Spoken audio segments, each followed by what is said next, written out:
Hello students, this is Kanupriya, PGT Geography, and this is my next video on the very next chapter, which is chapter 6. Chapter 6, Secondary Activities. In my last video, we have discussed chapter 5th, which was Primary Activities.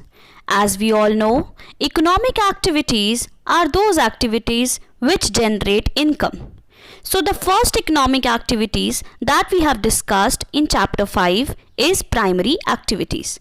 But now we will discuss the second important economic activities, which are secondary activities. So let's start with this new chapter, that is chapter 6 of book 1, which is secondary activities.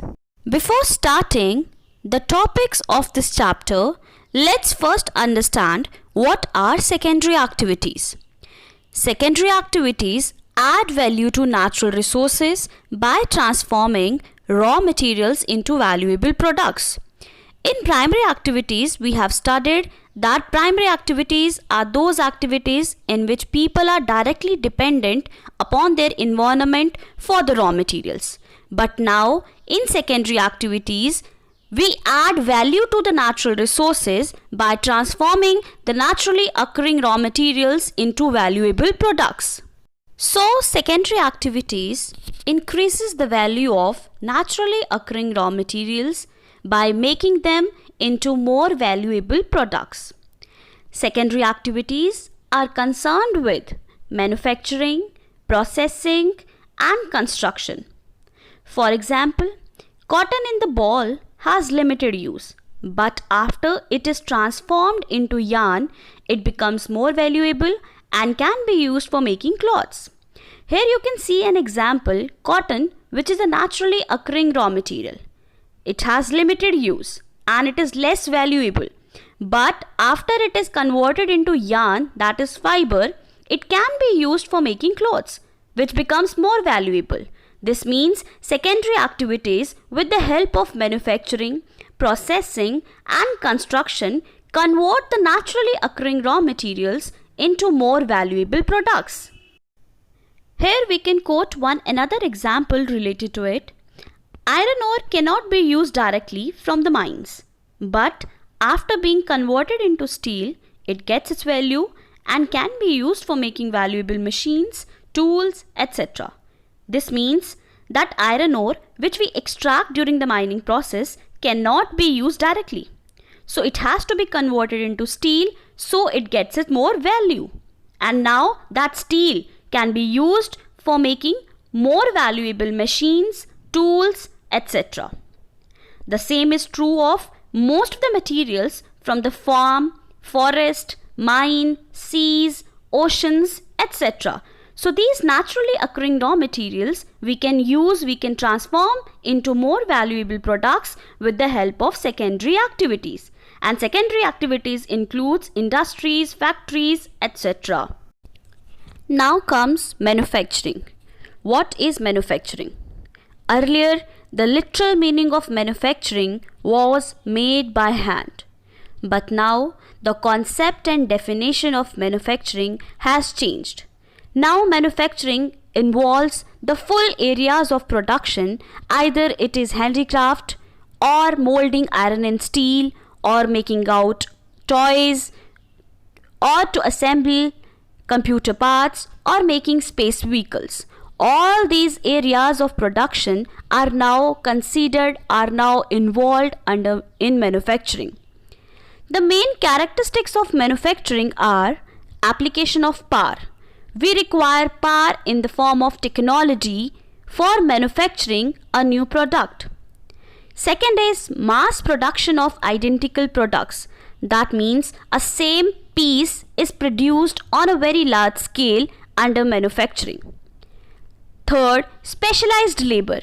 If we have to prepare a certain valuable product, we require specialized labor for it. So these are the characteristics of manufacturing. Manufacturing may be done with modern power and machinery, or it may still be very primitive. That means manufacturing can be done with the help of modern technology and modern power or machinery, but it can also be done with the help of primitive tools, for example handicrafts. So this is manufacturing. Now comes characteristics of modern large-scale manufacturing. Modern large-scale manufacturing has the following characteristics. First is specialization of skills or methods of production. Under the craft method, factories produce only a few pieces which are made to order. So each piece has cost which is very high. On the other hand, in large-scale manufacturing, it involves production of large quantities of standardized products or parts by each working performing one task repeatedly. In large-scale manufacturing, what happens that there is a mass production of standardized parts which is produced by each worker performing one task repeatedly. So this is methods of production. Second is mechanization. In large-scale manufacturing, we uses number of modern gadgets which accomplish our tasks. Automation is done. Automation is that without the help of human thinking, manufacturing process is done. So it is the advanced stage of mechanization and it is a characteristic of modern large-scale manufacturing. Third one is technological innovation. Technological innovations through research and development strategy are an important aspect of modern manufacturing for quality control, eliminating waste and efficiency, and combating pollution. Technological innovation or technology is very important for modern large-scale manufacturing. It is important because it helps to increase the quality of the material, it helps to reduce the waste and inefficiency, and it also helps to control the pollution. So these are the characteristics of modern large-scale manufacturing. So the next topic is factors affecting the location of industries. There are number of factors which affect the location of industries. So let's discuss them one by one. First one is access to market. The existence of a market for the manufactured goods is the most important factor in the location of industries.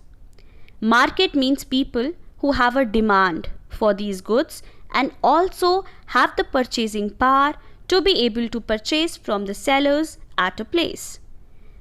Market is very important for the location of industries.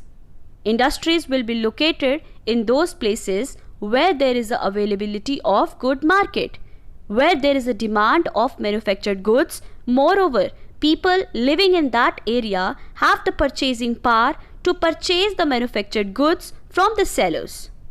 Some industries such as aircraft manufacturing and arms industries have global markets, that means throughout the world. The developed regions of Europe, North America, Japan, Australia, etc. provide global markets. So accessibility to market is one of the most important factor in the location of industries. Where there is a good market, industries will be located in those particular areas. Second most important factor affecting the location of industries is access to raw materials. As we all know, industries are dependent upon the raw materials for the production of a new good. Raw materials are very important for any type of industries. So industries will be located in those areas where raw materials are available. Raw materials which are used by industries should be cheap and easy to transport. Industries which are based on cheap, bulky and weight-losing material are located close to the sources of raw materials such as steel, sugar and cement industries. As we all know that iron ore is a very bulky material, is a very bulky raw material and weight-losing material. So the iron and steel industries will be located in those areas where there is availability of iron ore. Moreover, sugar industry will be located in those areas where there is availability of sugarcane. That means near the raw material sugarcane. And same is with cement industries. Moreover, perishability is also one of the important factor because of which industries will be located to the source of the raw materials.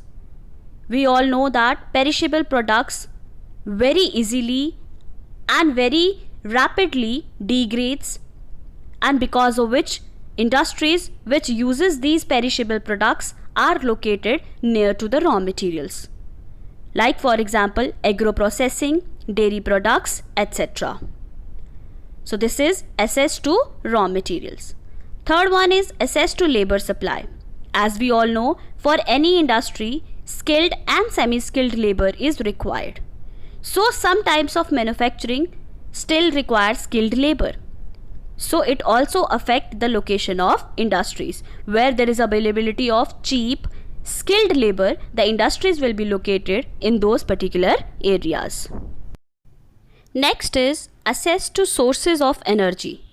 Industries which use more power are located close to the source of energy, such as aluminium industry or iron and steel industry.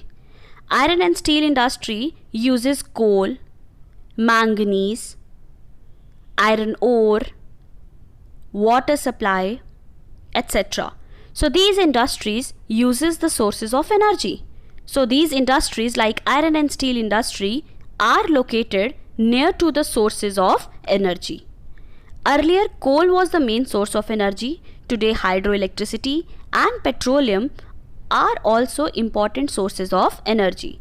So those industries which are dependent upon the power, which are dependent upon the sources of energy, so those will be located near to the sources of energy. Next is access to transportation and communication facilities. Speedy and efficient means of transport to carry raw materials to the factory and to move finished products to the market are essential for the development of industries. Communication is also an important need for industries for the exchange and management of information. As we all know, any industry requires speedy and efficient means of transportation and communication, because without transportation, no material will be transported to the factory and no finished products will again be delivered to the market. So transportation as well as communication, these are called as the arteries of circulation. These are very important for any industry, for any factory. Next comes government policy. Government adopt regional policies to promote balanced economic development and hence set up industries in particular areas.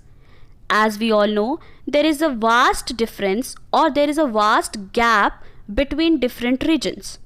So in order to overcome that difference or to reduce that gap, government has taken number of policies regarding the location of industries, so that there can be a balanced economic development. So government has set up number of industries in those regions which are backward or which are less developed. Now last is access to agglomeration economies or links between industries.